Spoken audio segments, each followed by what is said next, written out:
about my generation.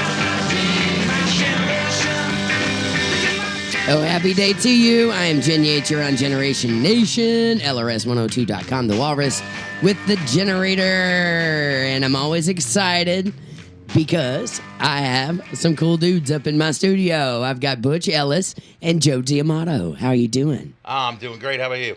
I am fantastic. Welcome to LRS. Thank you. Yeah. Do you all know anything about LRS? Do you know anything about LRS? Yeah, I've lived in Louisville my whole life. I figured, yeah. So if you've been here your whole life, you definitely have heard of LRS. Oh, yeah. Yeah. How far do you go back with us?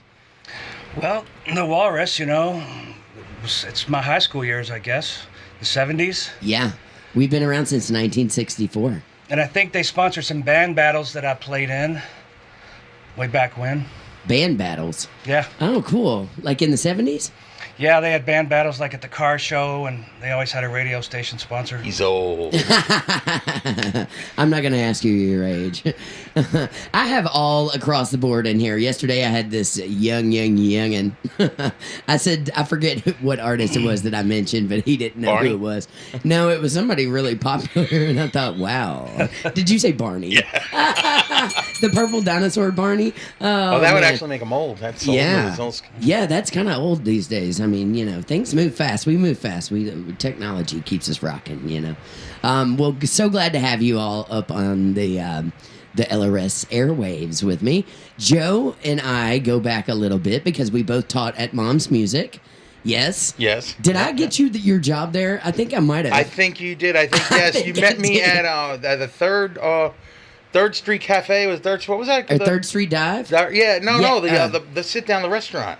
Oh. I was playing Oh. there. I was playing music, Oh, and you were yeah. sitting there. I don't know. I was there on a horrible date, Yeah, I and think. you started talking to me, and Yeah. you sent me over to Mom's and said you should get a job there. And Well, yeah, because you were new in town from New Yep. York, right? You came from New York, right? Yeah, What yep. part of New York? The city or? Long Island. Oh, we got lots of sirens going off today. Ooh. I think Joe's on the witness relocation program. Uh-oh. Hot out, buddy. Good thing you're It's in that out now. You're in that purple booth. There's been a lot of things go down in that booth. I've seen twerking, I've seen making out, I've seen a lot of things in that booth. Yeah. Anyway, the joy of working downtown right here on East Broadway in the hospital district is you hear nothing but sirens like nonstop.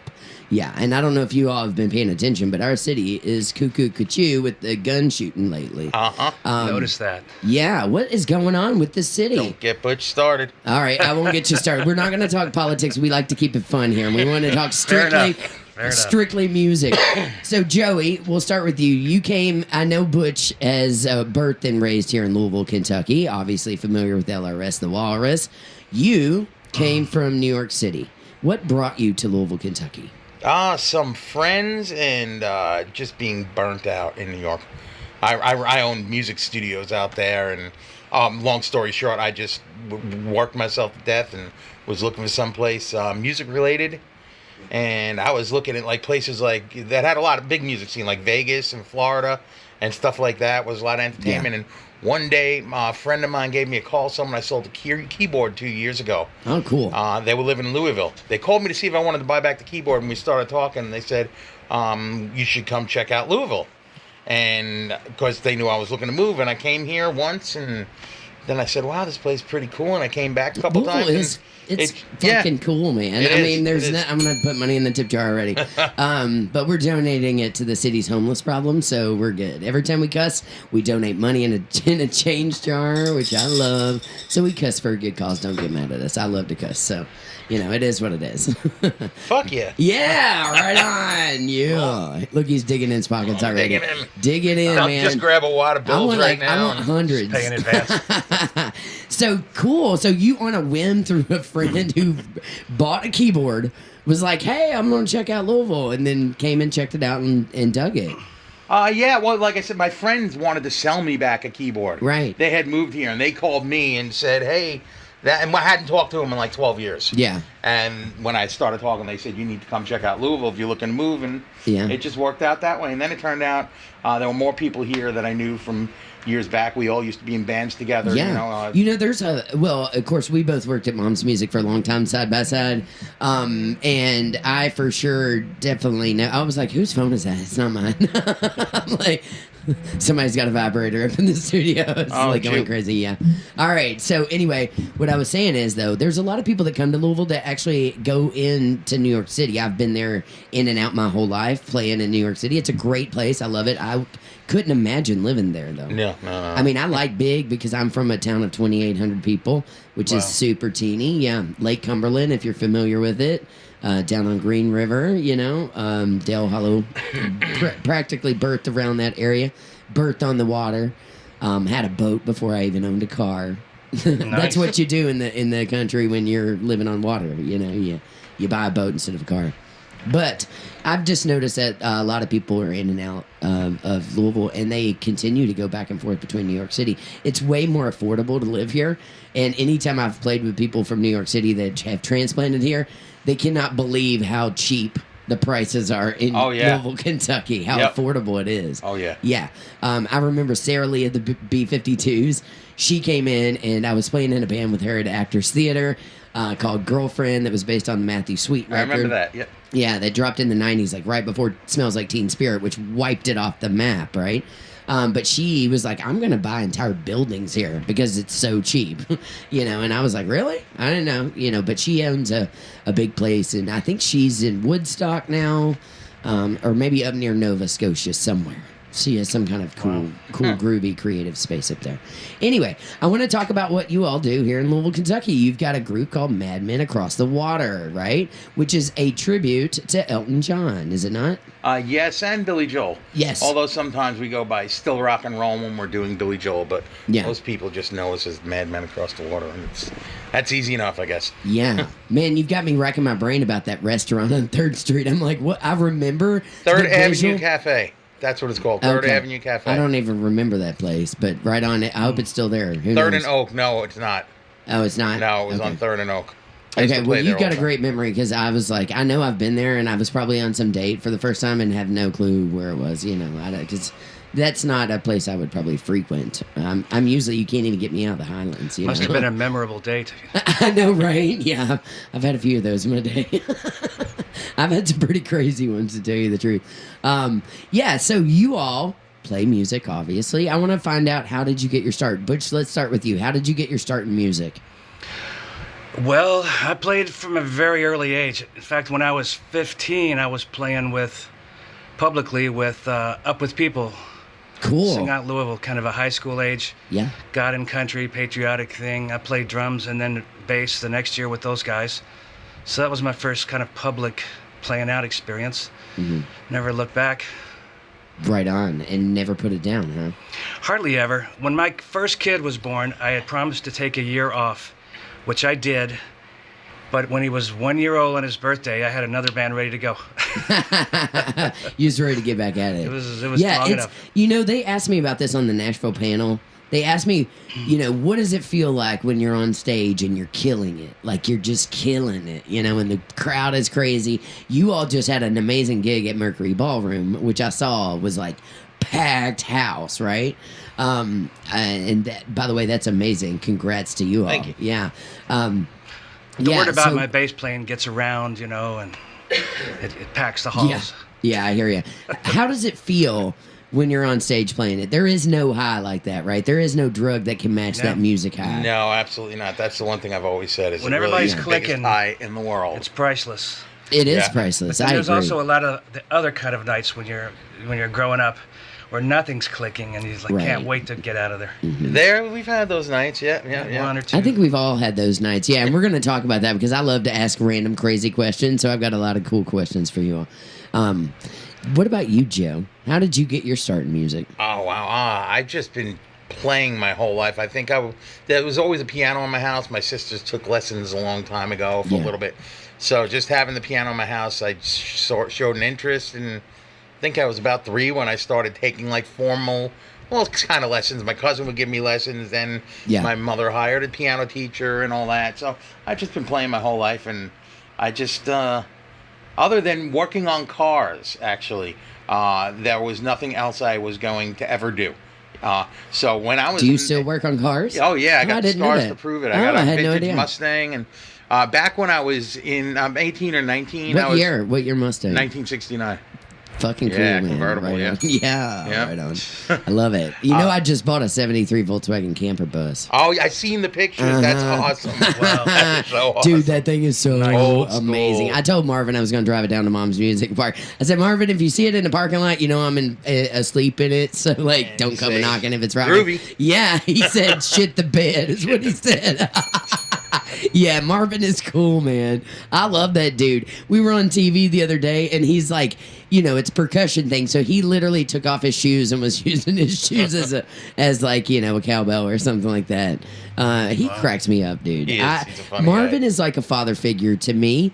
What's weird is growing up, my dad was a drummer, obviously, and he was a well man and a lot of other things. And my dad was a jack of all trades, and still is. But he obviously was a huge fan of drums, and he collected drums. And where I'm from, we had to drive all the way here to Louisville to actually purchase drums. There was nowhere around unless you wanted to go to Nashville, because we were kind of like smack dab in the middle of Louisville, Lexington, and Nashville.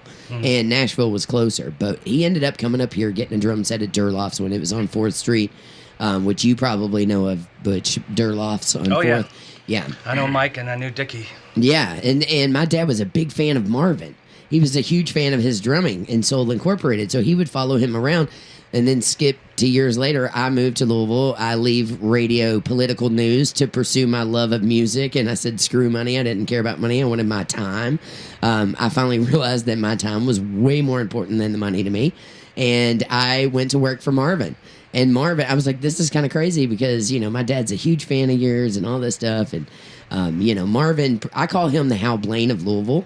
Because he is. I mean, he literally knows everybody and everything. And he is a walking encyclopedia of Louisville music, or just music in general. I mean, I had him on the show, and his story is insanity. I mean, Dick Clark called him up when he had a small child. Him and Bev were married. I don't know if he's ever told you the story, but him and Bev were married. They had one kid. I think Max was born, and Mark was in the stomach, or whatever, you know, order they go in. And Dick Clark called him up and said, hey, we need you to go on tour. And it was like with Cream and Paul Revere and the Raiders and all these like major bands back then. And he said, bye. And he said he got on the tour bus like within an hour. And I was like, oh my gosh, I can't believe your wife didn't leave you. And he was like, Wow. yeah, that just shows you how awesome Beverly is, man. I Yeah. love those two. They're awesome. So go support Mom's Music. They're actually going to be helping backline our S Fest, which is this Saturday at the Brown Foreman Amphitheater. We're super pumped. We've got all kinds of cool bands on that lineup. So, by the way, if you're listening, you can get tickets at TicketWeb or Ticketmaster.com for that. So go do that right now. Yeah, so let's get back to the music. What made you want to do a tribute to Elton John and Billy Joel?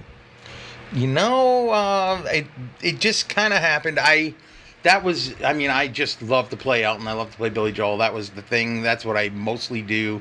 Most of my work is Piano-based stuff, most of my work is a solo show. I play around town just by myself mostly. Yeah. And Rob, our drummer, heard me. I was practicing at Mom's. Yeah. And he came up one day and said, hey, we should do an Elton John tribute show. And I was like, sure. And it was a really long, not get off the ground kind of thing, like just us. I think I hanging was out still and- there when you invented this Yeah, idea. we were or just whatever. hanging out at his house and playing, and with different guitar players and bass players, and it wasn't really working. Then we met Butch, and then we brought Larry in, and then it all just clicked into a real band. And the Billy Joel thing happened simply because then I started being like, well, this is really good, but I'd like to make some money doing it a little bit, you know? I mean, it's hate to say that, but it turned out where it was like, well, why don't we just be our own warm-up band so we don't have to spend the money? Oh, I love that. It's all about the money in it. Yeah. It's not really, but I mean, it came down to right. that, you know, why get a warm-up band when we could be our own warm-up band? Right, yeah. And then it turned into, it wasn't just a warm-up act, it was a, you know, equal kind of billing back-to-back thing, and we made the Billy Joel set longer and longer, and now we could do Cool. either one of them standalone, you know. Yeah, that's super cool. It kind of reminds me, for some reason, I had a flashback of Parliament Funkadelic. You know, they had the same band, but they sold it to like 4 different record companies as like 4 separate bands. Oh. Did you know that? Like I George didn't. Clinton. It was George I Clinton. did sound for them once years back. I can't remember the whole, but like Bootsy's Rubber Band, there was all these like different fractions of the same basic band. They just kind of switched members around and dressed differently and renamed the band. And eventually they all took off. which is insanity, you know. Wow. And then now today we know them all. I gotta go research that. That's Yeah, gonna be- you should. I got educated by a guy named. Actually, he passed a year ago today. I saw it on my memories this morning. His name was Razor Sharp. And his real name was Joel Johnson. He was the keyboardist for Parliament Funkadelic. I got to tour with him. He was based out of Cincinnati. He got to play with James Brown. He played with Bernie Royale. I got to meet him through him from. Bernie is from Talking Heads. Yeah. Dude, I mean, he was so cool. He was in Bootsy's Rubber Band for a long time, and then he went on to tour with George Clinton most of his career. Oh wow. Yeah, and before he passed, he was on the road with Freakbass, who is like my brother, who I toured with 170 shows across the United States. So Wow. anyway, it all goes back. It's all, we're all intermingled in the musician world. Yeah. I have another question for both of you, and you have to answer separately. Whoever wants to go first can go first. What is your favorite Elton John song to play when you're doing your cover band stuff? I like Saturday Night. Saturday Night's Yeah. All Right for Fighting? Yeah. Great Yeah, bass that was a part, lots of great one. energy. Yeah. Yeah, and Butch, you're a bass player, I right? are. Yeah. Favorite one to play while we're doing our show because I Mm-hmm. have favorite songs. I guess it would be "Don't Let the Sun Go Down on Me." Oh, cool. That's I a love- good one, too. Yeah, I love singing that song. Yeah. Do you do that by yourself? Because, he revived that later on with George Michael, wasn't it? Yeah, we do that with the band, and I actually close just about every one of my solo shows with that song. Yeah. That's just I open every solo show with Daniel, and I always close with "Don't Let the Sun Go Down on Me." And I do Beatles and Eagles and all kinds of stuff in Yeah. between. I'm not just doing that when I do my solo show. Yeah. But I always close with that song. It's just one of my favorite songs to sing. It's beautiful on piano. That's probably why. You know Yeah. what I mean? Yeah. Well, what about you? What about me? Yeah, let's do not only Elton John, but let's do Billy Joel, too. Billy Joel. Favorite Billy Joel got a song. lot of great choices. In fact, when he first approached me for Elton, I remember thinking, yeah, I know, I've heard all those songs. I'll be able to pick those songs up in an evening. I was wrong. They were actually a lot of work, and even the Billy Joel songs, they're very respectable compositions. They're Oh, I'm sure. sophisticated songs, not just 3-chord bar stuff that I'm used to. I don't know what's the best Billy Joel song for me. Favorite one? I know what I've got y'all stumped. Yeah. I love it. I know mine. Mine is, and I guess maybe because it's the newest one we've added, but I like "New York State of Mind." Oh, I love that one, too. Yes, maybe, and it's usually my favorite ones are the freshest songs because I'm not bored with them yet. But, I think that one's a fun one to play. Italian Restaurant is great. Oh, yeah. Have you seen is it Moving Out? I think I saw The that. play, yes, The play years, on yeah, the years theater ago play. I saw that. Yep. Yeah, that's a great play that he wrote, and it's based off of all his songs. Mm-hmm. Yeah, Italian Restaurant is all like intermingled throughout that play. That's what made me think of it. But Yeah, I saw that's that a while cool. back, and it was really great. I'm sure I did. Yeah, we did. That was way back when we saw it when it first came out, and it was kind of, it was real interesting. And they kind of did stuff in not chronological order, but they built the play around it, which was really cool. Yeah, right. Yeah, I haven't would seen think that. as a musician, and I kind of want to do this too. I mean, who doesn't want to write a play about themselves, or a musical? I mean, Billy Joel's a great one to do it. He's had so many hits left and right. I was trying to think. I had it in my head. My favorite Billy Joel. My brain is not working today, but I've got a lot of favorite Billy Joel songs, and we're gonna play them today. And I also have some obscure Elton John stuff that I really love. I love this song called "Little Genie." Do you know that song? My daughter's Sure. name is Gina, so I'll sing that to her Oh, sometimes. that's so sweet. When I was growing up, I'm sorry, that's one of the few songs not written by Bernie Taupin. is it really? Yeah, there are a few of them. Yeah. Well, and it kind of sounds similar to Daniel. Was it on the same record with that? Because it sounds like No, it sounds very cohesive with Daniel for some reason. I don't know. Just the recording of it in general sounds, Yes, it is kind of the cohesive. same production. But Yeah, same now production It's a coming later.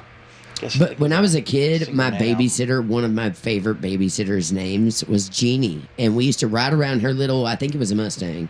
When I was a kid, I remember it like yesterday. I don't remember hardly anything, but I always remember it if it's related to music. You know what I mean? Yeah. So I remember her blasting that song all the time, and I was in love with that song, when I was a kid.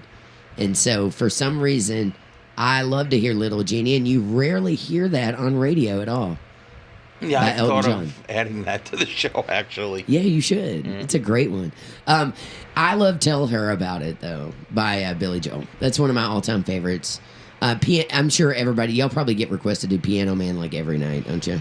Yes. Is that in your set? that. We have to. Yeah, we always close, or that will be an encore. We'll come out to do a song or two, and we always close the show. With Yeah, Now, Man. I was gonna say that seems to be a gigantic hit. And that's great because everyone sings along. The last time through the chorus, I just shut up and let the crowd sing it. And, cool. Yeah. Yeah, that's always fun. You're Yeah. like, go. My vocal chops are gone. Go for it. Yeah, I love that. Well, very cool. I love all this. When are you all playing next? Our next Belknap. show, Belknap Festival. It's the only the Elton John portion of the show. The Belknap Festival? October- Oh, that's a cool festival. 11th. 10th or 11th. Okay, October 10th, 11th. We don't know. I think One of those. no, I think It's it's a the 11th. street festival. So Oh yeah, we love the street festivals in Louisville, Kentucky. Man, Louisville has The so many. 11th. The 11th. Okay, so October 11th, Madmen Across the Water. Yep. Perfect. Look for them. What time do you go on? Do you We know? go on at 6:30ish. 6:30 You ish know how those at, festivals at the work. Belknap Festival, Yes. and that's in the Highlands, isn't it? Yeah. Yeah, right in the Highlands. Where do they set the stage up is for it the that? Loop? It's the Loop. It's right Douglas behind. Loop. Behind the It's restaurant. over by Bellarmine. Havana Twig and Leaf. Rumba. Oh yeah, Twig and Leaf. Yeah. It's over by. Is it Dutchman's Tavern? What's Dundee. that? Dundee Tavern. Yeah. Yeah. I was thrown out of there once by a big dude. He picked me up over his head and carried me out of the venue. Wow.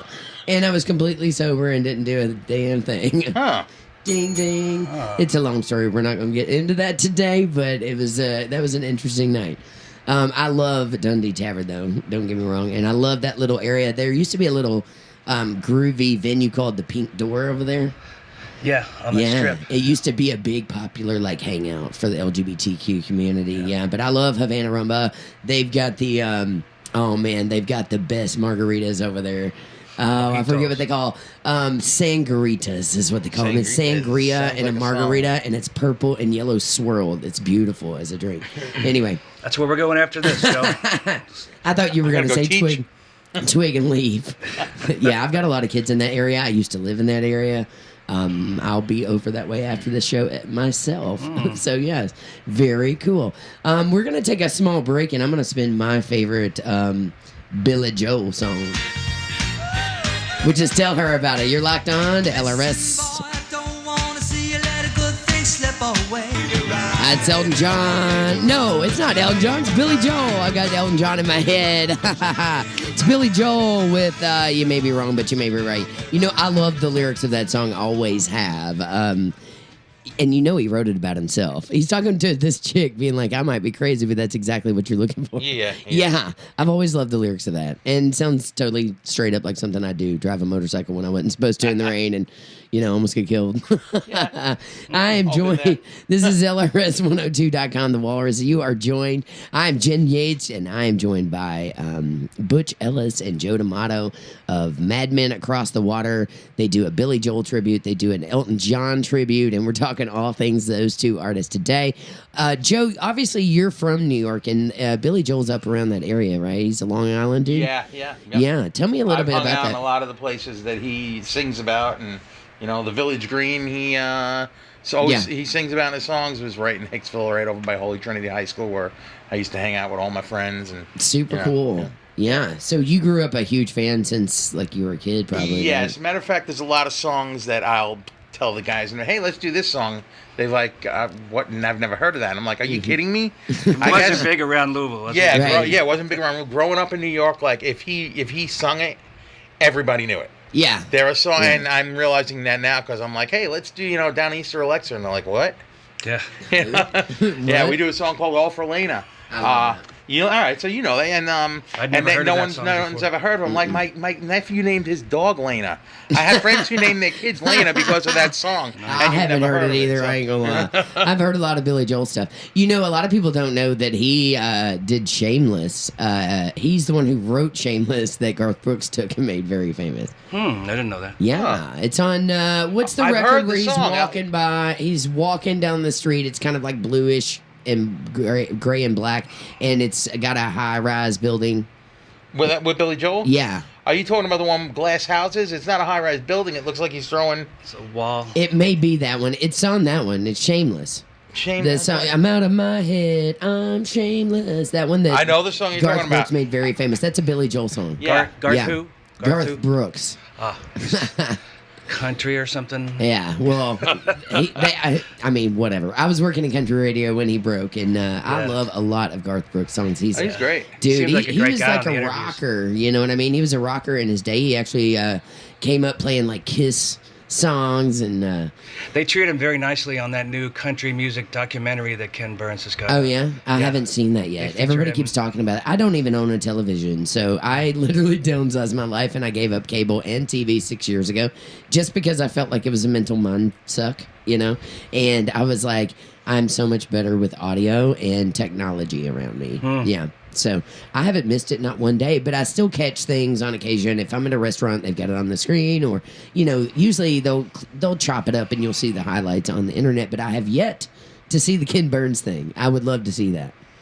How was it, by the way? It's really excellent, and I'm not even a country music fanatic, but it's really well done and tasteful and emotional, artsy. Cool. Really well, worth then it. I would love it. I love Ken Burns. I think he's genius, you know, so super cool. Whoever had the idea to put Ken Burns on a country music PBS documentary or whatever it is Yeah, I have a pretty feeling smart. it was him who had the idea. Probably. It could have After he been. did that Civil War thing, he could probably write his own ticket. That was Yeah. so popular. Okay, I didn't know anything about the Civil War thing. What did he do there? He made this multi-part, extremely tasteful and artsy Civil War documentary. Wow. When did that come out? Oh, a long time ago, many years ago. Okay. Maybe I do know about it, and I'm just, It was a pretty big deal. He you know, got a lot of. He did all the TV show circuits. very promoted. cool. Man, I don't know. Great I guy. worked in TV for a long time, so I literally was one television station, and that was my job. You know what I mean? And I didn't deter because I was working prime time. So when you're working the prime time hours in TV 4 to midnight, you don't really get to watch a whole lot of stuff other than what your own station's airing. In fact, television's what brought me to Louisville, Kentucky. So I'm also a transplant, not from here. So yeah. Let's talk a little bit about you, Butch, because you've been around Louisville for a long time. What bands were you in prior to this project? Well, for a long time, I was in a bar band called Norman Roxwell, and we played everywhere. We did many decades of those 3 night a week, you know, 10 till 2, 10 till 3 a.m. jobs. Got that pretty much out of my system. Yeah. Stan I don't know Kirby. any musician who nowadays go, yeah, I want to play to 3. I could care less. I will Yeah. pass on the money anytime. I'm like, Yeah. no, I want my time. Thank you. Yeah, Next. it got old, but you know that's just what you did. Yeah. You needed to earn your $85 a night, right? Right? No kidding. Yeah, I gave that up too. I would like to shout out to our other guys, Sure. Larry Bourne and Rob Edwards, really first-class players. Yeah. And these songs we play are some of them pretty sophisticated with a lot going on at once. And those two guys really pull their weight. Larry is worth his weight in gold. Aside from keyboards and guitars, you know, he's the master of the synth, and he can pull out all those sounds we need for Cool. certain spots. I mean, Yeah. if you need a banjo, he's got it ready. For banjo, I call Yeah. it pho. Anytime banjo. it's a fake something, like, you know, I'll be like, I need a cowbell, and of course the keyboard is always like, I got a cowbell on my machine. Let me Yeah. pull it up, and I'm like, that's a cowbell. Well, That's Honky not Cat real has cowbell. a banjo part that he was Yeah. able to just pull right up. And By the way, I was gonna put that Rob in the set next week. On Rob Edwards is your drummer. Yes. Yeah. Dude, I love Rob. We go back so many years. You tell him Jen Yates said hello. he's a monster. In fact, when he He's first a freaking monster, man. He's taught me so much shit. I mean, ding. Is that even a cuss word these days? I don't even know. when he first pitched the idea to me, at first they had a bass player they were going to use, so I really wasn't a candidate. But then later on, he said he called me up, said that guy fell through. You know, do you want to play bass on the Elton gig? And I said, yeah, you know, I'd love to, but I warn you, I'm a little rusty. I haven't played for a little while. And he said, well, I got Rob Edwards on drums. I said, I'm in. Yeah. Dude, Rob's a badass. I mean, he Yes, is. and as a bass player, you really need a first-class drummer. Oh, yeah. Well, you're talking about Elton John, Billy Joel, two of the great artists of our time period. You know, I got cold chills when I said that. I did. I don't know why I've been getting cold chills a lot in this room, and it's not cold. You know what I mean? I'm like, there's spirits in this room. I'm sure. Probably Joe giving you chills. I definitely think there are spirits in this building. Do you know where we are right now? Do you know anything really, about this no. building? I'm not familiar. No, not Okay. familiar. I'm going to educate you on this building, and after our show, I'm going to take you upstairs and show you the theater. You're in a very famous theater that used to be based here in Louisville, Kentucky, called the Guild Theater. It was like a mini palace. The theater is dilapidated, and it's upstairs. It's very creepy. Everything's fallen in. When Marvin Maxwell came here, he was like, oh, yeah, I used to play here with all these famous bands in the 60s and 70s. And he brought in vinyl that they recorded in this building. Nice. And he went upstairs and was like, yeah, we opened for Pink Floyd here and Black Sabbath. And, B.B. King's played here, the Allman Brothers. He named off all the bands. And evidently, this was the happening spot back in the day. I definitely think there are some spirits upstairs in that theater. If you walk up there, you'll see what I'm talking about. But this has now launched Louisville Studios. And the theater still stands outside. If you look at the front, I mean, it looks just like a theater. Yeah, it's a super cool building. The ticket booth is right here in front of us, out front. So when you walk in, there's a lot of the original parts of this building that are still around. Yeah. Oh, what was sorry. that? Yeah, I don't know what that was. That was me taking my headphones off for a second. So it was not a movie theater at all, just a live theater? It was a live music theater. Yeah, exactly, kind of like the Palace. There's a stage, there's orchestra seating on the sides, there's the tiered seating, the upper and lower balconies. The Palace used to be a movie theater. That's Did it? why I asked. Yeah. Yeah. I guess the big question is, when will it be a theater again?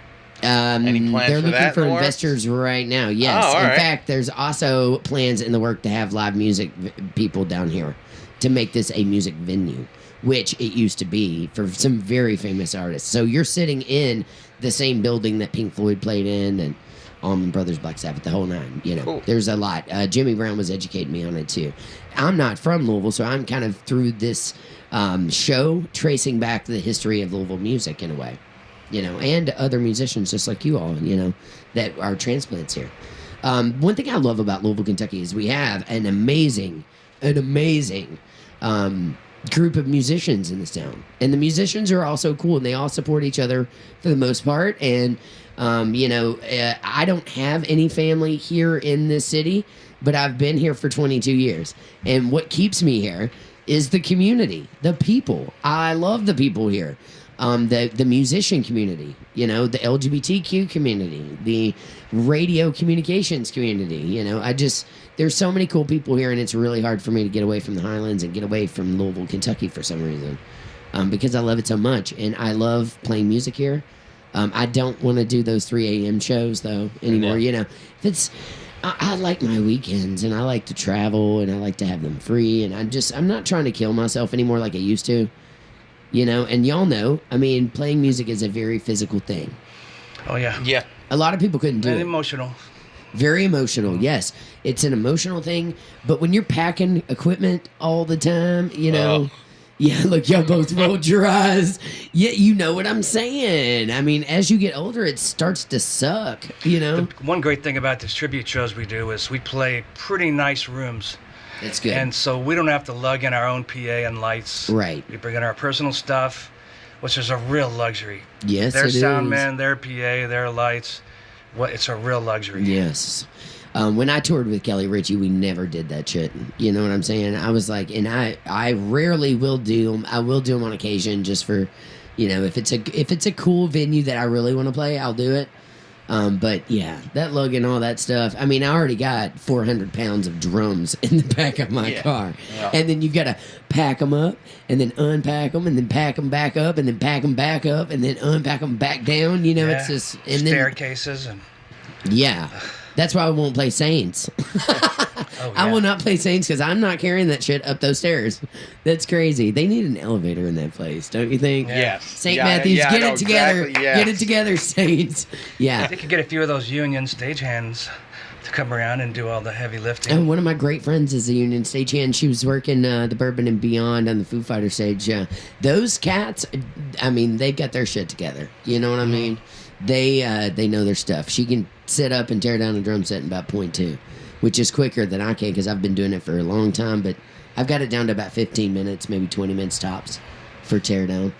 Because I'm usually like, let's get out of here. Yeah. That's pretty fast. 15 minutes. Joe brings a baby grand everywhere we go. Do you really? And me and him could just hustle that thing How do you out get a of there. baby grand? Do you get a U-Haul? We're just all muscles and big vans and stuff. But what do you haul it with?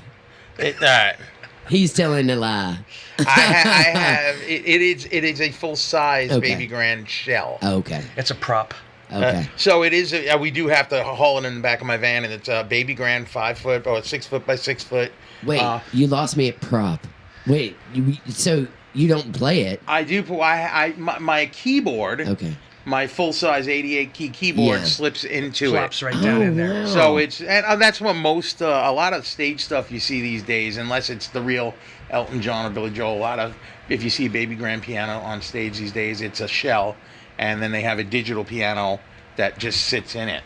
By the way, you're gonna love this. One of my girl Beverly McClellan that passed away October 30th of last year.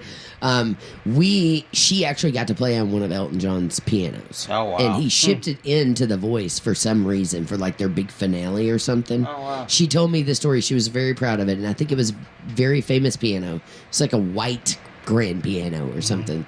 And she would show me pictures of it because she was a piano player. Yeah. And that girl never had one lesson in her entire life. Oh wow. Blew my mind. Just Wow, blew that's my mind. amazing. She was just one of those, just those spiritual souls that could do anything. That was Yeah. freaking amazing. Yeah. But yeah, she loved to tell that story about getting to play his piano, which I would also probably find. I an would honor. love to. That was Yeah, just heck yeah. yeah. Joe's his white piano prop looks great on stage, and it photographs well. It's pretty impressive. And the best part is at the end, if people are still milling around and people see me and him walk up and lift it up and carry it, jaws drop. Yeah, because Whoa. nobody thinks you could actually pick up a grand piano or a baby grand. Yeah. I want a baby grand. That's super cool. Joe, you'll love this. I actually own a 1962 Farfisa. Oh wow. Yeah, Wow. people love those things. Famous for the Doors and Yes, Pink Floyd, yeah. Dark Side of the Moon. Did you have that at the store? I brought it down to Mom's Music and let them kind of like try to appraise it, I guess. Yes. Yeah. I think I played it then. You may have. I remember it being there. Yeah, Yes. it still works. And yeah. I can't figure out what all them knobs do, but it's like, you can make it sound like a flute or anything. It's kind of Yeah. wacky. Yeah. And 3 different colored sets of keys. Yeah. Yeah. I always loved those things because of the Doors. I was a huge Doors fan. Yeah, I loved me some Jim Morrison. I loved his drummer. I liked their style of stuff. I always loved that California sound stuff, growing up. Hence the bus, hence the V-dubs, So they kind of changing the subject, but Sure. still about the Doors. I listened to a new a newly remastered Doors album recently, and I'm listening to it, and it's like, this just isn't right. It was too perfect. The timing was too perfect. Every note was too perfect. I mean, the digitally remastering Right. it made it They not quantized it. Yeah, it wasn't authentic. It didn't sound like what I was used to hearing my whole life. Yeah. And I'm listening like, what's wrong with this? I'm like, this is the Doors. This is right. It's the right. But something's not right. And the more I listened to it, I said, it's just too perfect. Sterile. It's, exactly. None Well, of that. that's kind of what they do today. Yeah. They overproduce it. I feel like I love when I'm producing to leave a few mistakes in there. I love a happy accident. That's what I call Yeah. them.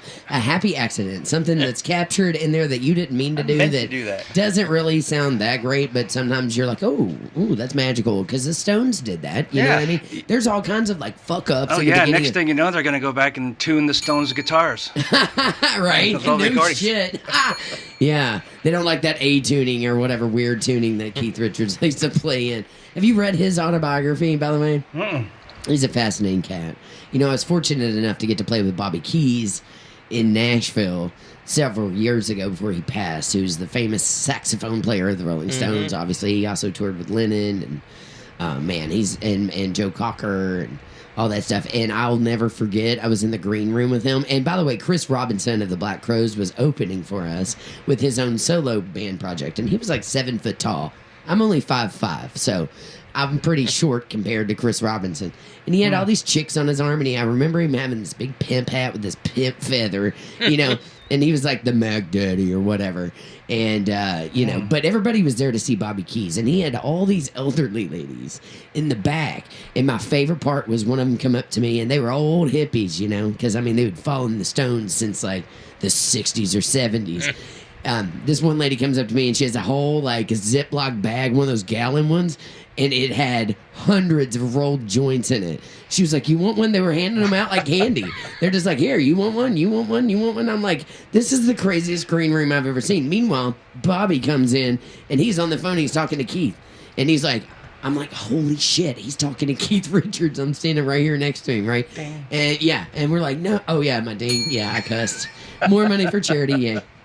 No, but yeah, I was like, he's not really talking to Keith, is he? So he puts him on speakerphone, and he's really fucking talking to Keith Richards. Nice. I was like, wow, this is amazing, you know. But the funniest story about that, my biggest memory, and I'm sorry if anybody's listening who was at that show, but he hated the band. He hated the band, dude. He was like turning around in the middle of his solos and cussing everybody out.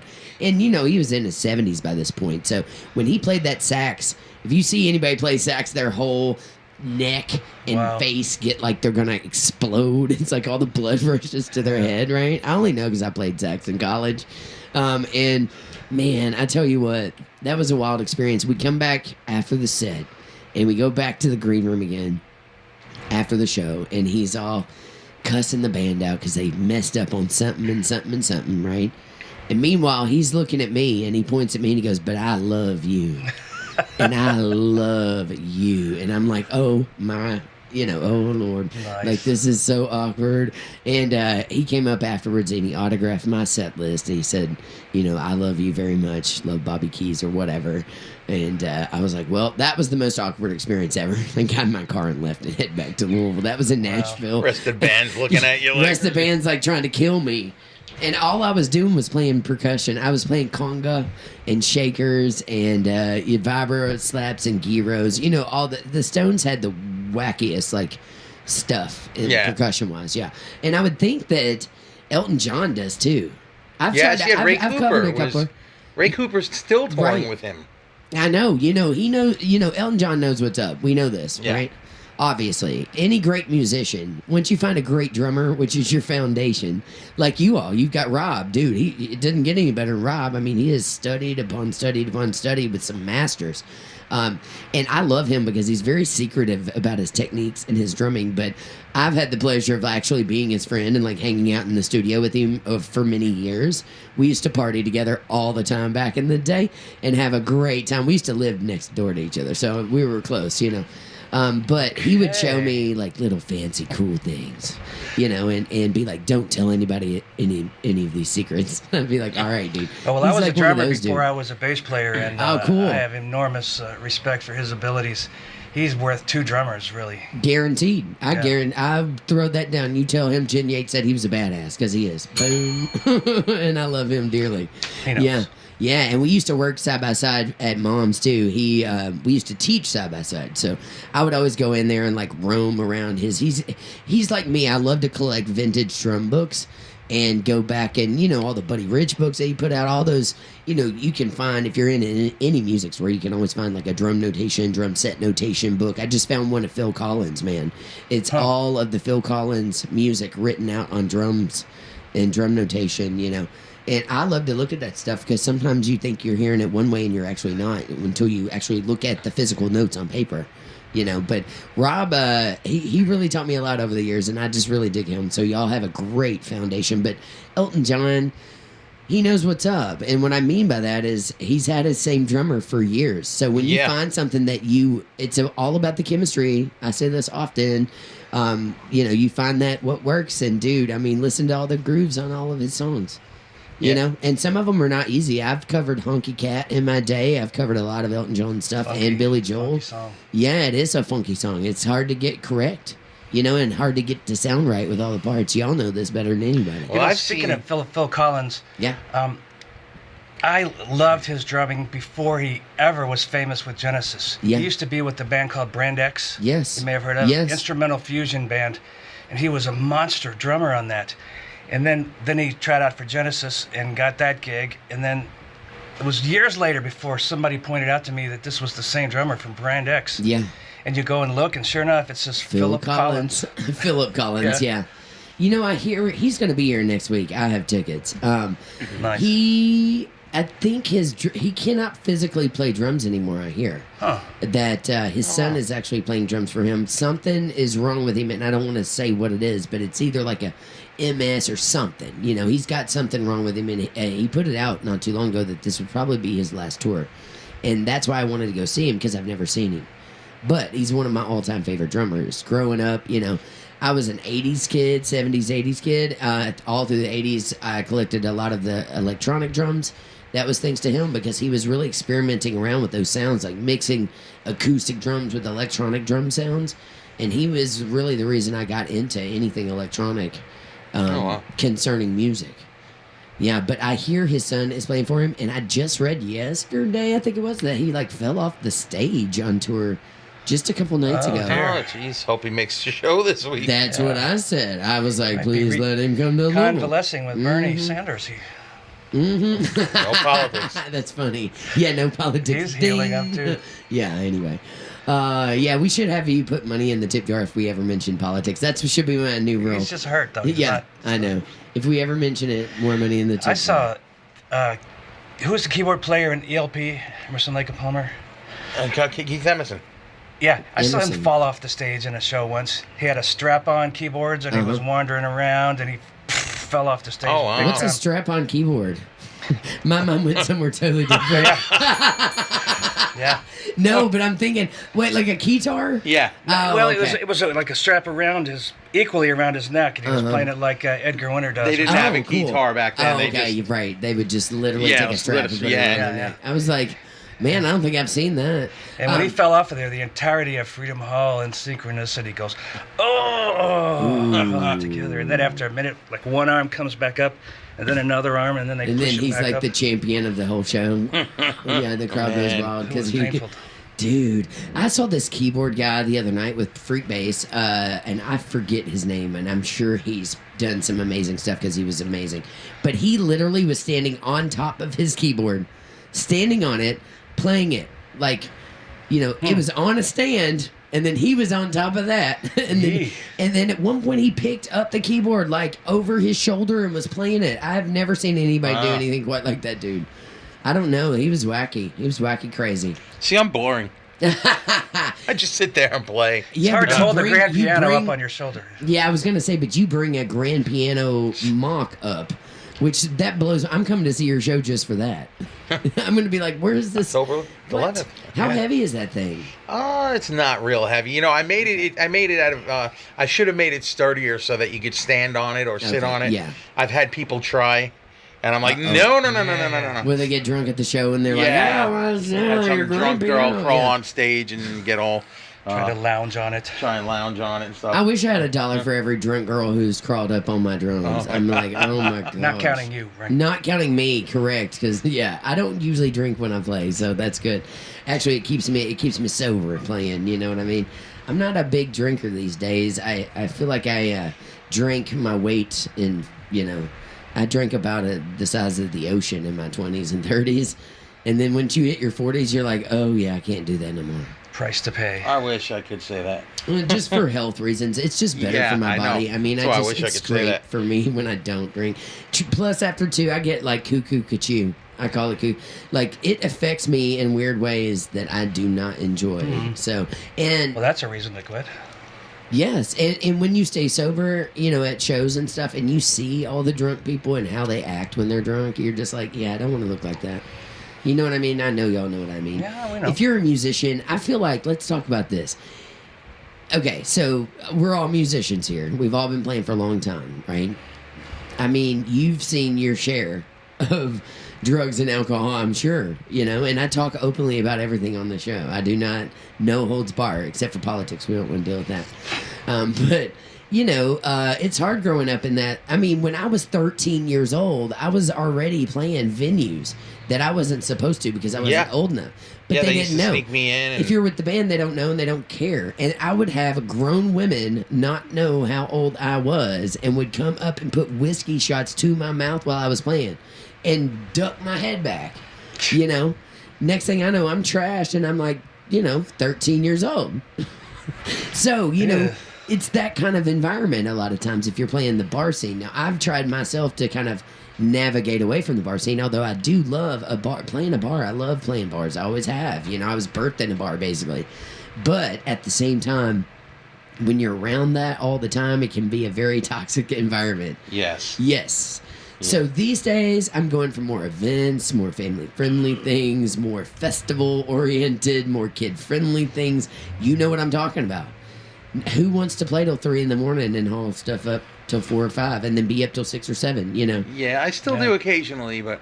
Oh, you know what I'm doing? I got another band that we do a lot of weddings and corporate events too. Those are great, yeah. Yeah, but sometimes, last week we were out in Lexington, and by the time the wedding's over and you pack down, you're getting home at 2, 3 in the morning and that kind of stuff. And you're hauling equipment.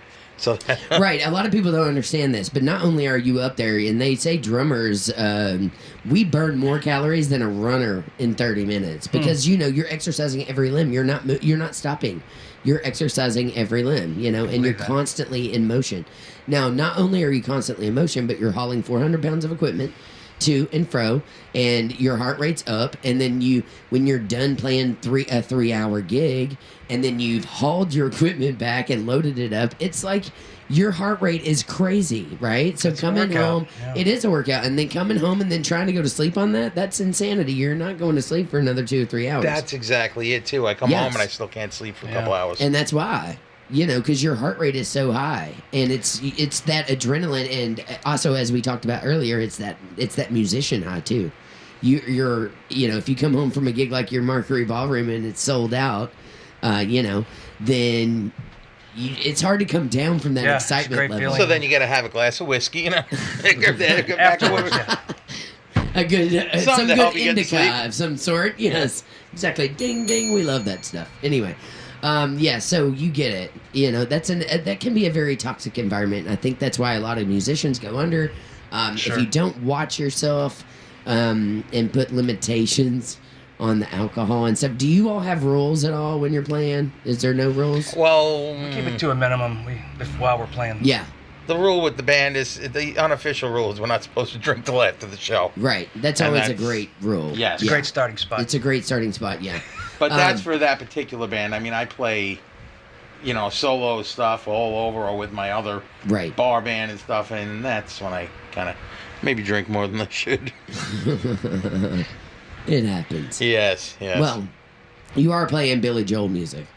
Just saying. He wrote a lot about drinking. I think he lived to drink himself, right? He's that amongst other things. Yeah. Yes, of course, yeah. Most musicians do, By the way, I meant to tell you, I was down in Nashville this Saturday, and I got to meet Billy Joel's female drummer, Crystal. I think her last name is Terulio. I can't pronounce it. But she came up to me. We were at a film documentary premiere together, and she came up to me, and I introduced myself, and she said she was from Chicago. She'd been on tour with him for 25 years, and got my digits and was like, I would love to stop through Louisville sometime. I'm in between Nashville and Chicago a lot. And I said, fantastic. Come meet me. I will take you to the Highlands.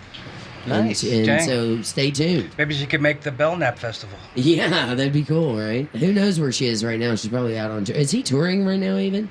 He does. He has a monthly residency at the Garden. Oh, cool. So just like some people do a Vegas Madison residency. Square? Yeah. Madison Square Garden? He plays once a month at the Garden. He's been doing that for 2 or 3 years. I actually, this winter, went to see the show. That was super rad. This summer, for our summer vacation, went to visit my family in New York, and we got tickets to see Billy. And I actually saw Elton this year, too, so I saw them both this year. Wow, I've never seen either one of them. Really? Isn't that nuts? Yeah, I've seen a lot of concerts in my day, but I've never seen Billy Joel. So he does the Gardens once a month, and it still gets a big crowd? He sells it out once a month, and he's been doing it for 3 years now. That's incredible. 3 or 4 years.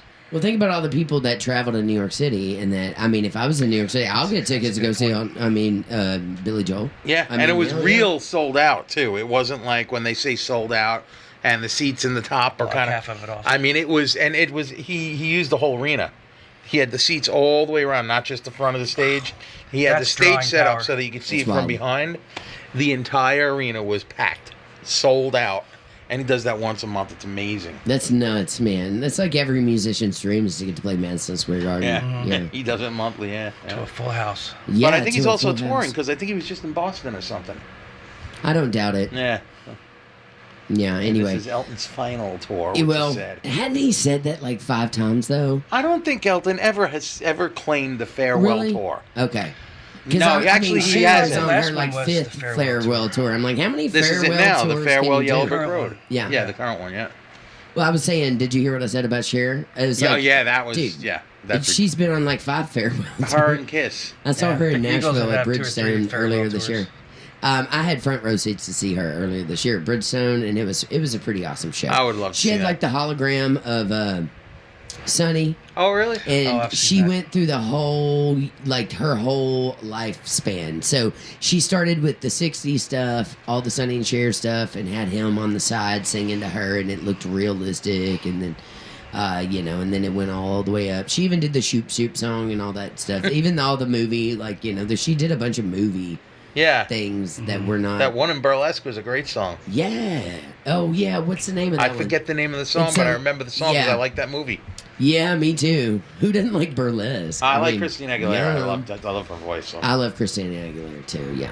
Obviously, Bev talked a lot about her. She was her mentor, and they sang "Beautiful" that song together. Uh-huh. That Linda Perry wrote. Yeah, I love that. Yeah. Yeah, there's a duet on one of them doing that. She claimed she tried to make out with her at the Grammy, and she didn't do it. I said, "Girl, are you stupid?" She was like, "It's the only thing I regretted," but she was like, "I just got on TV and." The Britney thing had just happened before all this, which is like when Madonna kissed Britney Spears and then Christina, and there was paparazzi all over them, and she was like, "I was afraid it was a setup," and I said, "Well, I can't blame you there." She thought she was going to get thrown off TV or like some paparazzi would follow her around and capture it, and next thing you know, it's like lesbian tries to kiss Christina Aguilera, and then they kick her off The Voice or something. Yeah. So she was like, "I didn't do it." But she regretted it. I would have probably been a little paranoid too, thinking. I would have too, but I think I would have chanced it for that one.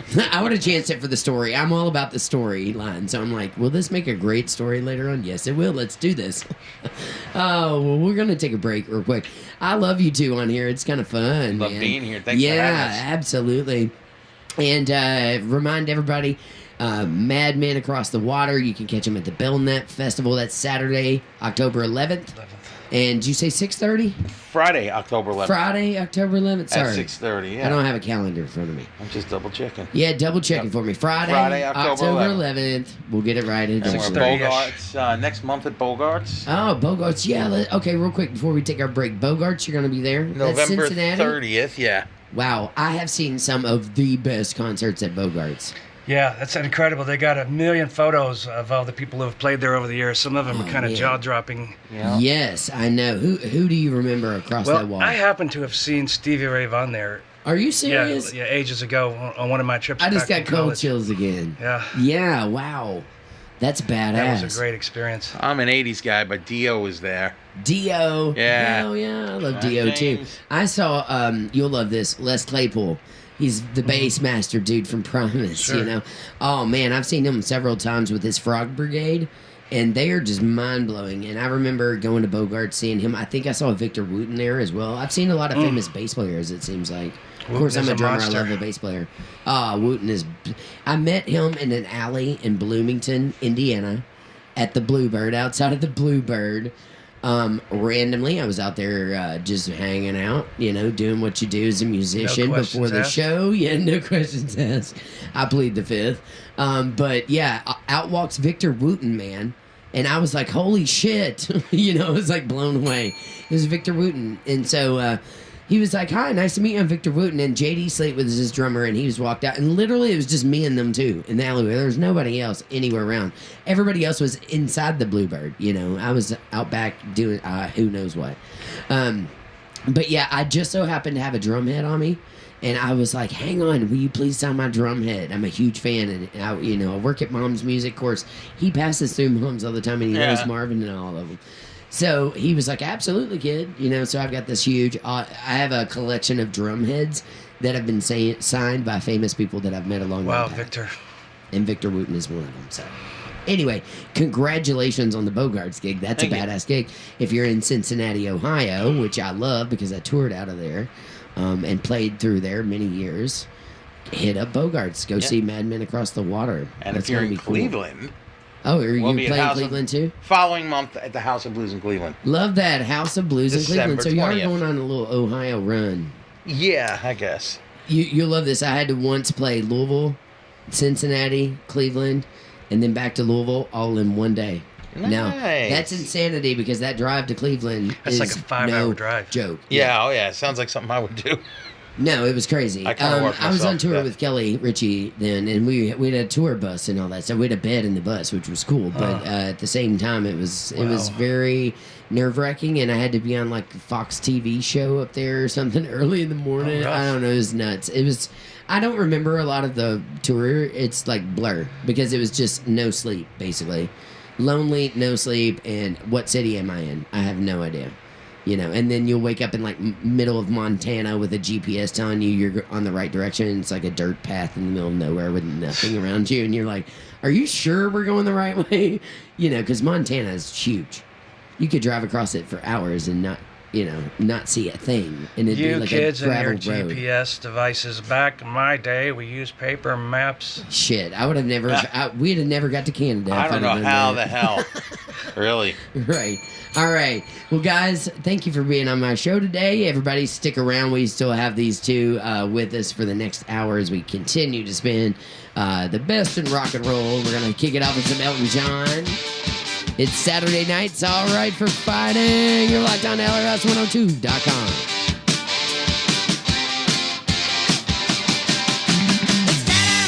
That's Crocodile Rock. You gotta love some Elton John, man. He's just cool. You know what I mean? Did you get to see the movie, guys? Did you see the new movie? Oh the yeah, Rock and that Roll was movie? great. It was great. I have it was yet to see that. It was a fantasy movie. It wasn't exact. It wasn't a documentary or even a Yeah. life story as much as it was a fantasy of his life story. It was Interesting. it was real interesting. It was. It had He mixed produced that reviews, I though, guess. right? He produced it, so it must be I something he think wanted you to see. co-produced it, or he gave the guy. I think from what I remember, he gave the guy artistic freedom. Artistic. I like to that. do it Yeah. In that Sounds way. about Elton Johnny. You Yeah, know what I mean? yeah. I get my love of crazy glasses and looks from him. I mean, obviously, I think Gaga takes a lot of influence from him. Yeah. I Oh, see yeah. that a lot in her music and her craziness and her attire. Obviously, I mean, he kind of was the queen. I'm going to say he's the queen because I think he's a queen. He was in a Divas tour, right?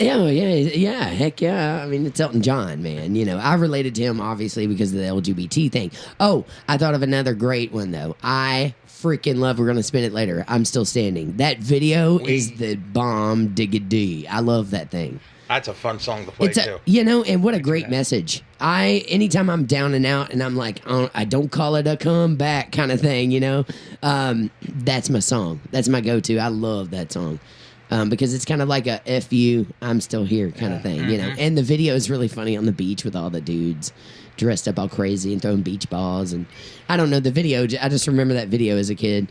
I was a big video fan, obviously, you know. Everybody when videos, was. yeah, Back when videos were cool and back when they were cool, when Aha came out and the video killed the radio star kind of thing, you know, yeah. And it's kind of true.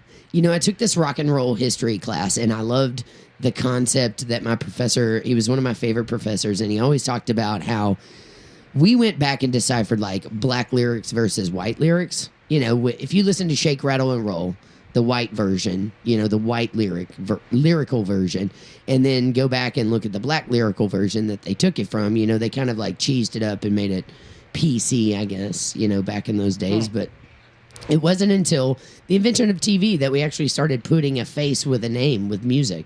You know, before then, nobody knew what anybody looked like, really. Yeah. Unless you were at a music store and their picture was on a vinyl record or something. But Ed it was Sullivan. yeah, exactly, or Ed Sullivan, something like that. But it's fascinating to see the difference now, how we are so visual as a society. Like we need to see what somebody looks like, you know. But also, I love the invention of the internet because of the fact that people like Adele could have a career. You know what I mean?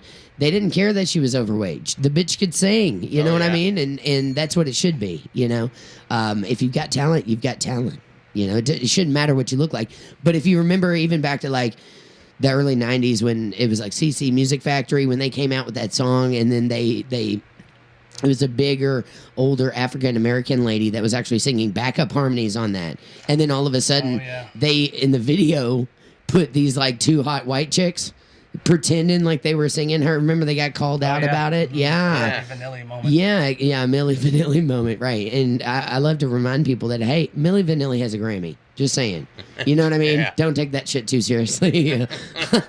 So does Kanye West, just saying. He's got a lot. I know, everybody rolls their eyes. I love to bring up Kanye West because he's so controversial and stupid. Anyway, dead silence. Kanye West is a curse word. That's why. I know. It is a curse word. It is a curse word. Kanye. Yeah, no, he's crazy. I actually saw him at Bonnaroo before he did the Taylor Swift BS. And he caused a big stir. He was mad. I was working in the media too, so I was in the media tent at Bonnaroo, and he got mad because they put him on one of the smaller stages.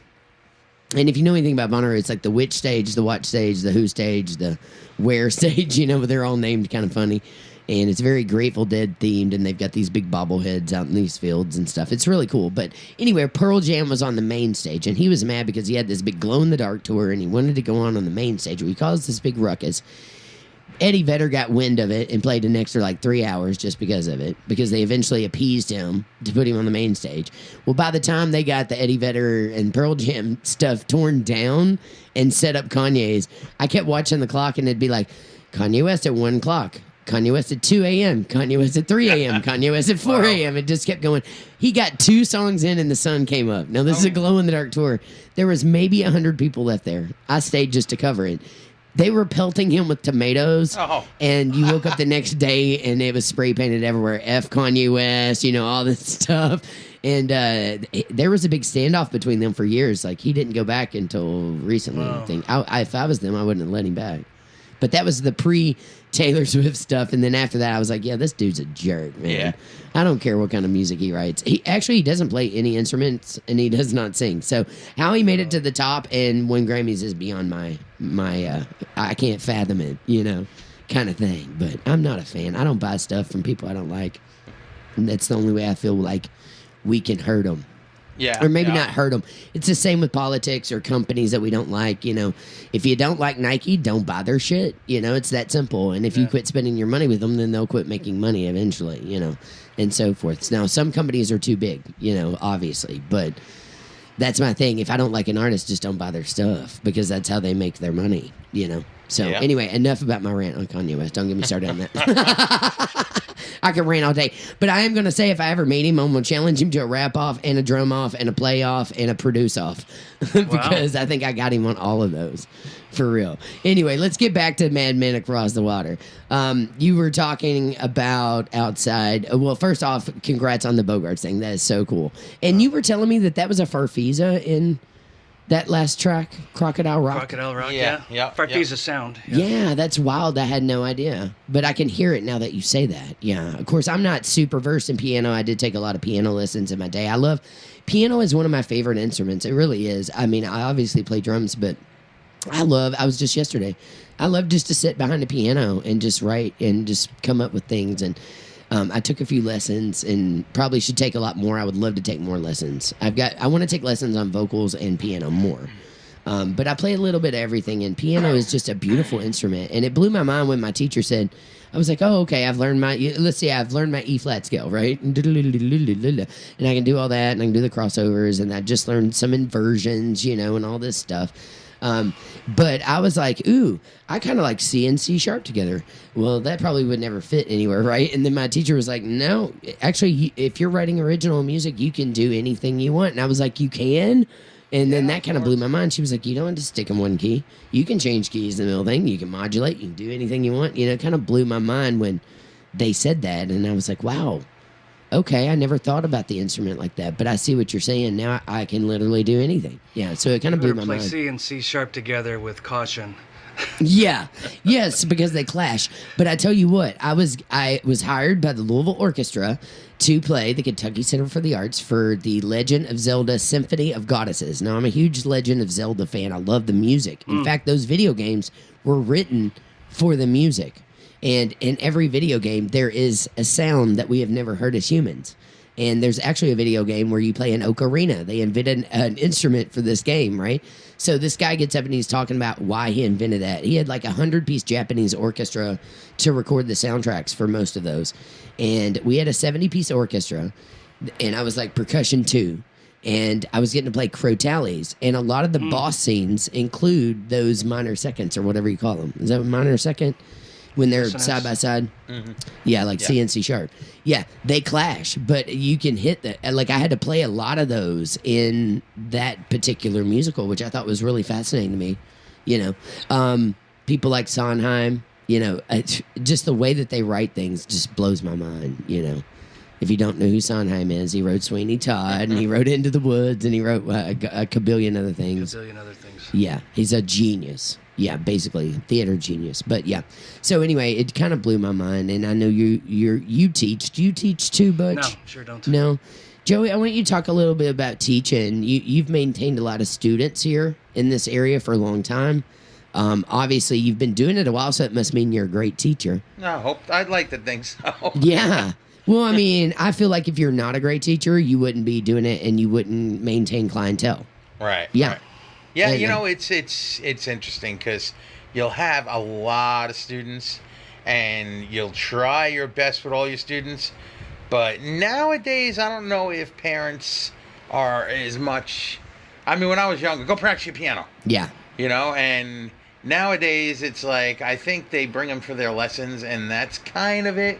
So you'll have like 20 students, and there'll be that 3 or 4 of them that are like really doing great. Yeah. And the other ones where it's just like, oh my God, please tell your parent, someone tell this kid to practice. Right. So it gets a little frustrating. Oh, I But get then that. there's the ones that are phenomenally good, and it's just really rewarding because it's like, oh my God. I mean, I have a couple that literally started with me, couldn't play anything, and now are writing songs. Yeah. And playing and performing and singing, and that's rewarding. But then the other ones, sometimes you just want to stick a pencil in your ear. I hope none of my Stick a students. pencil Well, in you know, there. you know why? Because you'll want to go down and tell the parents, you know, they're not. How are they doing? And you don't want to say, well, they're not doing very well. Right. They're not practicing. Because these days. And I've done that. They'll be like, "Oh, I guess we're wasting our money," and they'll drop the student out. Right. And you know, I do this for a living, so you don't want to discourage people from taking lessons. From taking right. So you always try and you don't put a want to discourage positive them note. to take your money away. Right. You know, you want to give a positive note. Of So it's course. like, well, he's doing great. He's doing really good. He could be doing better if he practiced a little more. That kind of thing. Yeah. You know. I So feel it's you. It's a mixed bag of feelings. Yeah. You know? How many students do you have a week right now? Probably around 30. Okay. That's about what I have, about 20 to 30. Yeah, on and off, you know, that some come, some go, Yeah. that kind of thing. But I usually keep around 30. Yeah, and how rewarding is it to see one of the ones that you are just like, holy crap, this kid is amazing. And then all of a sudden they like, next thing you know, it's 10, 15 years later and they're out on tour, they're writing their own records or they're, you know, I love that. I mean, it gives me, I got cold chills again. It gives me just a warm feeling. I remember the first time that I saw one of my kids play that I had taught, and it was Sunshine of Your Love by Cream. I taught her how to play this. This kid was like 7, right? Little girl. And she was like, I need to learn Sunshine of Your Love. I'm going to be playing it on stage with this band. And she was playing it and singing it on top of that. Playing drums? Yeah. And I went to watch her, and I had to wear my sunglasses because I cried like a little baby through the entire thing. I was like, oh, my God, I taught her how to do it. You know, it's just, I was a mess. But it was so emotional to me to be like, oh, my gosh, I taught that kid how to do that, and now they're up there doing it and killing it. That's an odd Yeah, drum I've had a group, too. circle of life thing a couple of times where there was one student at Mom's. He started with me, I think he was like 13 or maybe somewhere around there. Never played. And he was one of the most talented students I've ever had. Wow. And then he stopped eventually because he went on to YPass. And he was at I YPass. love YPass. Then I got a letter from his mother that he just got the Governor's Scholar for Music. And he was going to U of L. And now he teaches at Mom's Music. Wow. In my we share In a your studio. studio? Wow. So it was almost like, oh my God, it's like That's a circle full of life circle. thing. And then I bumped into another ex-student, and her dad's like, you know what she does now? I'm like, what? She's a piano teacher. I'm like, oh my God. So a couple of weeks later, long story short, I'm back in New York, and I visit Ralph Caruso. Yeah. He was my piano teacher. He started when I was probably 5 years old with him, up until high school and through. And he's my mentor. He lived around the corner from me. Our families were friends, and he was not just a teacher. He was a mentor. He used to give me all, life advice about music and stuff. And I bumped into him and said, "You're not going to believe this." I said, "But if it makes you feel good, it's a circle of life thing. Stuff you taught me, I taught them, and now they're both teaching. So your techniques are basically going on through the generations to these students that they're teaching." And it was kind of like a real kind of, deep kind of circle of life kind of thing. And I said, "Wow, that's really cool." Yeah. So that's it's almost rad. like you're obligated as a musician, Butch, to teach your craft so that it lives on. Well, Just I like you feel told me like about my car. I was obligated. Yeah, I was gonna say I feel like it's a way to give back because Yeah. I have always, I took a lot of flack for leaving the media 9-to-5 corporate world with the 401ks and the thousands and thousands of dollars a year to do something that I loved for a lot less money. And to me, I looked at it more like, well, I'm giving back to the community because you're literally giving these kids or these students the tools that they need to take, hopefully if you're a good teacher, you're giving them the right tools. And then hopefully when they're in the situation where they can use those, then they use them, and they figure it out and they're like, oh yeah, okay, I just do this here or whatever. But at the same time, it's just so therapeutic to me to teach and then to stand back and just watch those kids fly, because like you said, it's just cold chills again, I don't even know how to describe it, but it's such a great feeling on the inside. Yes. It warms the heart, we should say. The ones that fly. The ones that fly, yeah. It does sound really great. I'm not sure I would be a great teacher in that I've never really had any bass or drum lessons. Yeah. So I don't have a lot of theory. It's almost all by ear, everything I do. Yeah. Well, I talk about this part often too. I've worked with a lot of trained people and I've worked with a lot of people who are not trained, and there are great sides to both. I find that the trained ones have a harder time being creative. The ones that play by ear generally are super creative. And I don't know what the crossover is. I can't figure it out, but where I like the train because you have a great sense of communication with each other. It's like communicating the same language, because I've worked with people who are not trained, and this isn't everybody, but people who are not trained, would try to tell me how to play something. First off, I hate it when they're like, "Can you play that like Marvin Gaye would play it?" Because I'm like, well, that is up for, question. That is a creative term, and how would Marvin Gaye play this? Because none of us freaking know, you know what I'm saying? But also the communication of language, or the communication language of music, where I might, they might want eighth notes and they might say sixteenths. They didn't know the communication, the proper terms to communicate with me. But at the same time, I always loved creating more with the ones that were not trained. You know what I mean? I think when you're trained, you have rules to follow. Yes. And when you're not trained, you're just You like, don't. "Oh, what would happen if I do this?" Yeah. Oh, let's try that C and C sharp together. Yeah, exactly. Do it wrong a few times until something sounds good. Right, exactly. There is Sorry, some what did you advantage to sound? being able to just sight read. I've admired people who can sit down to a piece they've never played and just play it, Larry. which is something I can't do. And now I can sight read great drum music. I can sight read it. Well, I think doing theater pieces, once you've done theater and orchestra, they're going to hand you like a 200-piece score. Sure. And you're going to read it every night. So I actually love to read music, and I love to write music. Being as in not just creating my own stuff, but physically writing out musical notation. Anything I hear on percussion, I can write out by hand, usually, and get pretty close.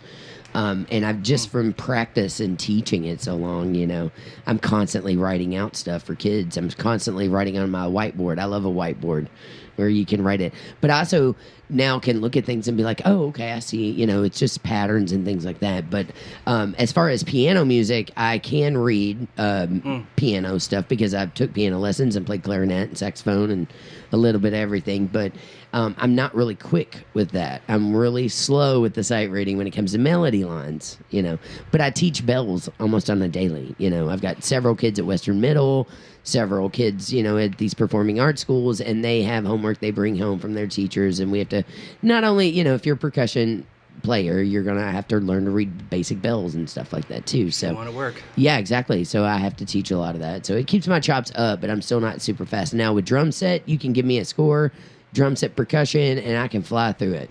Yeah, just because I've done it so long. Yeah. So I like to tell my kids that there is a big difference in the pay scale if you can read and if you can't. You know, you can do bar gigs It's all your valuable. life. Yes, but they paid me thousands of dollars to go to L.A. because I could read music. You know what I mean? And you can't do theater if you can't read because you're not going to memorize 2 hours of music of a Sondheim piece that's in and out of different time signatures and in and out of different fields and tempos and stuff like that. You know what I mean? But as far as playing bar scenes and stuff like that, yeah, go for it. You know, creating your own stuff, I'm all for that. I try to get all of my kids to be super creative because I love to be creative myself. So I like to surround myself even with super creative people, you know. My mom, Phyllis Ellis, was a piano teacher when I was growing up, and I probably should have availed myself of that opportunity, but, you know, since that was right there for me to have, I wanted something else. Right. Play drums and bass. Right.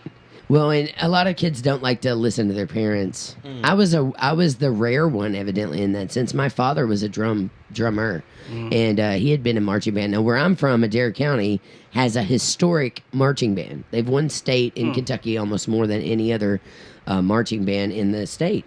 They've gone on to win national championships and stuff. So where I'm from, music was more of a tradition than the sports. I mean, they cared about sports, but nobody really cared about the sports. They cared about the marching band because they were the state champs. Same band director the whole time? Same band director the whole time. They had literally like 3 the whole time, but I had the same band director. His name was Tim Allen, and he was a progressive jazz guy, and we Nice. did a lot of Blue Devils pieces. And, you know, in concert band, I played bass clarinet, a little bit of sax and like solos and ensembles and stuff. But in orchestra and marching band, I would actually play the pit, and parades I would do some snare quads or whatever. But you know, it was just where I'm from. They pretty much, it was if your dad had been in the marching band, then you were going to be in the marching band, and your kids were going to be in the marching band. And it's, you know, it goes back from the 50s at least since they've been winning state championships. So and they're still winning today. I mean, when I go back home, you know, you hit the town square and you see all about the Adair County Marching Band. That's what it was all about. So I credit a lot of marching band with giving me the chops, and you know, it's very military based. So it's all about teaching you, you know, eyes with pride, chin up, chest out, like, you know, just proper things that you should know in life. And I credit it for a lot of different things in my life. I got to travel and play, you know, Disney World and the RCA Dome when it was around. And, you know, it was just fun. I just loved that. I got to play the Capitol, Washington, D.C., you know. Some super cool things. So I'm just a big fan. I think all kids should. I think music should be required. You know, music is the healing force of the universe, as I always say. It really is. It can heal. I've seen it change lives. We talked about this yesterday too. You can be in a sad mood and get up and put on a song that makes you happy. Oh, yeah. And it'll change your mood like this. You know what I mean? Sometimes it can just come out of the blue. You just get in the car and turn on the radio, and a certain song will be exactly what you need. Yeah. And they say sound and smell are the 2 things that trigger your memory back to things more than anything I hear else. that. So when you smell your favorite, you know, a cologne that reminds you of your grandparents who have passed or something like that, it takes you back to being a kid around your grandparents when you smelled that smell. It's the same way with music. It takes you back to, ooh, I remember this song. This might have been me and so-and-so's song, or it reminds me of something you did in your childhood when you hear a song, you know. Reminds me of a ribeye I had back in '82. Oh, how do you like your steak? Very well. Very well. Do you I like really? it very well, but I eat it very rare. Yeah, I like it very rare too. I like medium. I'm medium rare. I'm a medium rare kind of chick. Me too. I'm like, just cut it off the cow and slap it on my plate, and I will totally eat that. Of course, I'm from the country, so you know we like our meat down there. Dairy farm, cattle farm, I have a lot tobacco of country farm. people too, Let's but cut this and go get a steak. I know, right? You know, you're making me most of hungry. my country relatives like stuff really well cooked. Yeah, Their I do vegetables not. and their meat, they're really I don't like good. anything burnt. I don't even like marshmallows burnt. I don't like. I like marshmallows. Do you? Everybody loves to like set those damn Light 'em things on on fire. fire, I yeah. know they like to light them on The fire, man. carbons, with the ashes, no. Yeah, I don't know because I feel like I'm just pulling off the black scorched part and then eating the mushy stuff. I don't even like marshmallows. I don't even know why I'm telling you this, but I don't even eat marshmallows. I don't even know. There's no health benefits at all in the marshmallows. Nah, it's kind of like couldn't be. corn. Puffed sugar. Puff sugar. Well, I love you for that. That's hilarious. Oh, man. So we have a few more minutes here. I want to remind everybody that we are talking to Butch Ellis and Joe D'Amato, and you guys are from Madmen Across the Water. Obviously, you took that name from a song, right? Yes. Yeah, did you all Man Across the Water. what did I say? No, well, the I'd song say- is Mad Man Across the Water. We are band. Mad Men Across Oh, the you're Water. Mad Men Across the Water. I was like, did I say Mad Max? Remember Right. Mad Max? Honestly, I wish we never picked that name. Oh, yeah? Why? Well, you know, it's too long, Oh. and every time you try and type it in, it comes up Mad Man Across the Water Okay. because of the Elton album. Well, I was going to tell you when I was making your promotional poster for social media today, when I was typing in Mad Men Across the Water, it was keeps like changing. this long, so I had to like double it up and do this. So it is kind of long. It is a little Yeah, long, it doesn't yeah. fit in. It didn't fit on my poster too well, but I made it. You know But what real I mean? Elton fans, that resonate with that. Yeah. Yeah. Absolutely. Yes. Now, you know, it was one of our first guitar player. Oh, what was his name? Spence. Not Spencer, before him. He used to work at Mom's. Oh, Dave? Dave Chandler. Yeah. Yeah, Chandler was in Yeah. your band. Oh, He was I the love first Dave guitar player. Chandler. And he was the one who said, hey, we should... Is he what- still at Mom's? No, he hasn't Okay. been there in a long time. I don't know where he is or what he's doing these days. I think he got married and had a kid. Yes, that I do because Yeah. I saw him once with his wife and son, I think. Yeah. at the I love fair. Dave Chandler. I've played a lot of gigs throughout the years with him. He's a great player. He had said at the time, he was like, let's call it Mad Men Across... Why don't we call it Mad Men Across the Water? Because right now the TV show Mad Men is big. Oh. And maybe if people type in Mad Men, it will pop up or whatever. And the back Google then- searches. Yeah, and that's how it started. And ever since, I said, man, I wish we picked something more. I don't know. That's hilarious. But That's wild, It man. is what it is It's now. not We- bad, yeah. It's not bad. Yeah. Are y'all doing anything solo or outside of this project? I Yes. do. I play solo all the time. Just Yeah. me. I play guitar. That's how I met you, was keyboards and playing vocals. solo, yeah. Yep. I play just all over town. And I have a couple other bands too. Yeah. A bar Cool. band, which is Joey Sandals and the Hitmen. One of my nicknames is Joey Sandals. Oh, yeah? Where'd you Joey- get that? Wearing in sandals? New York. Well, in New York, everybody has a nickname. Oh. Like, Sally Pizza. He's the guy from the pizza place. Yeah. Everybody. his Mob name- culture. Yeah, mob culture, right? Exactly. And I always I wear sandals until there's snow on the ground, and someone started calling me Joey Sandals, and they just stuck. Yeah. And I don't really go by that really much. Okay. Every once in a while, like I said, Joey Sandals and Hitman was a cute name. Mm-hmm. I'm in a band called Downstage Live, and that does corporate and weddings and stuff. Yeah. You gotta love those corporate gigs. Those are We're my at Jeff Ruby's, fave. this Friday night. Oh, Jeff Ruby's this Yeah. Friday night, right on. Jeff Ruby's was voted like one of the most romantic spots to take a date in the Leo Choice Awards yesterday that came out. Did you Not see while I'm that? playing. Hey, by the way, Mom's Music got the #3 top music store in the city too. Oh wow! Yeah, so All right. congrats. Number I knew a three. lot of Who was people. number 1 and 2. Oh, I can't remember. If they said Guitar Center, I quit. That's it. I don't think it was. It was All right, they're local. number- It was all right. locals. Good. No, but yeah, I got to give a shout out. I mean, there were so many places that I had worked for that were up in those awards and places I play and all kinds of really cool stuff. I do want to remind everybody that you can catch me and Nick Payne and our Kentucky Beatniks duo. We're going to do a residency at Chill Bar Highlands starting Friday, October 18th. And we'll be there every Friday after that for 2 hours, 7 to 9. It's like a pre-happy hour or post-happy hour, whatever you want to call it, kind of thing. And I was going to tell you, we are the ones that cover Rocket Man, but we don't do it with a piano at all. gotta We do check it that with out. straight up guitar. That sounds really interesting. Do you know Nick Payne? You know what? I just became friends with him on Okay. Facebook. He's my brother. Oh, He's he my just soul sent me, brother, yeah. Sent me a request just like yesterday. Maybe It's he weird. saw something that I was doing this year. and- Yeah, I've known him for years. We never actually played together, but we'd seen each other throughout the years at Church on the Rocks by the Troubadours of Divine Bliss. Used to have their event there at the Monkey Wrench, and But you said he was your brother. he's my soul brother. Ah. He's not my technical brother. I have no family here. I have one sister though, no brothers in general. I have a sister, Caroline, sweet believing Caroline. Yeah. So, but Nick is really cool. He's one of these dudes that sings from his soul, and his voice is very healing. I call him anointed. He's like an anointed singer. Oh. I feel like there are certain singers that can sing and can heal your soul, you know? And I lost my girl, Beverly McClellan, and what's weird is he is like the male form of her in some weird way. They both play piano and guitar.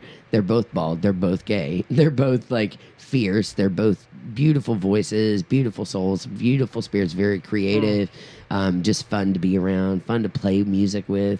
You know, when you find those people that you love to create with, it's hard to get away from that because it's such a spiritual thing. And being in a group together, as y'all know, is like being in a relationship without sleeping together. Yeah. So for many years, I was in all these all chick bands of 4 or 5 people, and I was like, gosh, this is like being in a relationship with 5 women. I want to pull my hair out.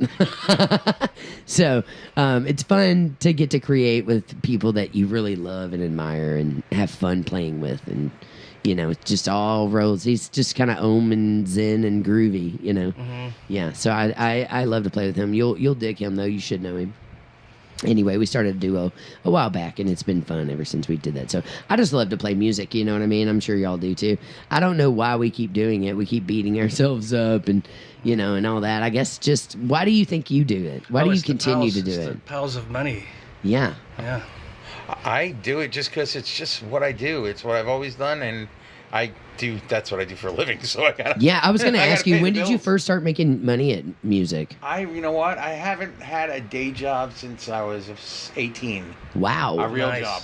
'Cause No kidding. I started back in New York. We opened up music studios. Yeah. And I grew that up to like a chain of different locations, Yeah. music studios. Man, I have to tell you this real quick, just because you're from New York. I love New York, and I've had some hilarious experiences there. I've met some really cool people. One of my favorite moments was I was up there playing not too long ago with a rockabilly band, and it was like East Village somewhere. And we walk in, and he had a New York Dolls T-shirt on, the lead singer, right? You know who the New York Of Dolls course, are. yeah. Okay, yeah. So there's like 4 guys in that, I think. Anyway, we walk in, we're standing there to get a slice of pizza from this pizza joint on the corner in East Village, and this old lady walks in, older lady, I should say elderly lady, or elder lady, walks in and was like, oh, the New York Dolls. She looked at his shirt and she was like, I slept with 3 out of the 4 of them. And I was like, that's why I love New York right there, yeah. But as soon as I get off the subway and come out under Madison Square Garden, it's all like, fuck you, man, fuck you, man, fuck you, you know? And I'm like, yep, I'm in New York. That's right, because that's just how they speak to each other up there. It's a whole different language, you know? If you want to be amused sometime, watch Joey try and use his New York accent and talking to his phone, trying to get that speech recognition thing. Oh, I bet. Yeah. Like Siri she doesn't recognize me either. She's like, I do not understand country slang, you know? You know, I did a song once all about Siri where I sample Siri, and I literally put her on a microphone and I would just ask her the craziest questions possible just to see what she would answer. Yeah. This is pre-Alexa days, so I might do it again with Alexa, but yeah. And have you seen there's a video where they've trying to get Alexa to talk to Siri? I think I have seen that. It's funny, yeah. But yeah, I did this song called Yes Yes GPS, and it's a funny comedy song about trying to find a girl in some city, and all I have her is on my iPhone, and my iPhone goes dead, and Siri is taking me into a field of cows, you know, the wrong way and all this stuff, and it's about following the little yellow line, the blue line, the green line, all this stuff, and then you can't find the girl because you have no idea your phone goes down, and everybody's so sad because the phone blew, you know. Oh, you cry when your phone goes down, right? So, or at least kids nowadays do. So, anyway, it was just really funny. Sample Siri, I thought it was kind of cool. Yeah, remind everybody where y'all are playing again. Let's see, next show. Belknap Festival, October 11th, outdoors. After that is November 30th at Bogarts in Cincinnati. Mm-hmm. And then December 20th House of Blues in Cleveland. Cleveland. And you could always check out eltonjoe.com for more information. Say that one more time on the website. Elton Joe, EltonJoe.com. Elton Joe. I love that. What a great name. EltonJoe.com, yes. Yeah, nice. You got EltonJoe.com. I love that. Because everybody probably wanting to know now what we look like.